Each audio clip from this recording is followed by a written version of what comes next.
நம்மை விட்டு ஒண்ணு போகுது அப்படின்னா துக்கம் மட்டும் படாதீங்க, சந்தோஷப்படுங்க.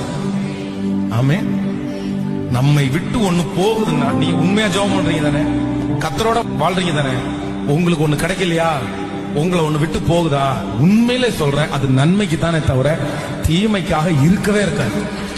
நீங்க 1000 நேசிக்கலாம், நீங்க 1000 விரும்பலாம், நீங்க உங்களுக்கு ரொம்ப பிடிச்சதா இருக்கலாம், நீங்க பெரிய கற்பனை கோட்டை கட்டலாம், இதுதான் என் வாழ்க்கை கர்த்தர் கொடுத்த ஆதாரம்னு நீங்க நினைக்கலாம், அதை குறிச்சு நீங்க பெரிய திட்டத்தை எல்லாம் போட்டு வைக்கலாம். ஆனா அது உங்களுக்கு கிடைக்கலையா, ஐயோ நான் இவ்வளவு திட்டம் போட்டு வச்சிருந்தேனே, நான் இவ்வளவு யோசனை, பட் எனக்கு எப்படி கிடைக்காம போகும், எனக்கு கிடைக்கலையே அப்படின்னு நீங்க நினைக்காதீங்க.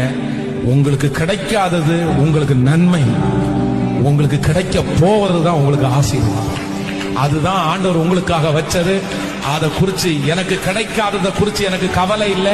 அது தேவன் எனக்கு தராதது, தேவன் எனக்கு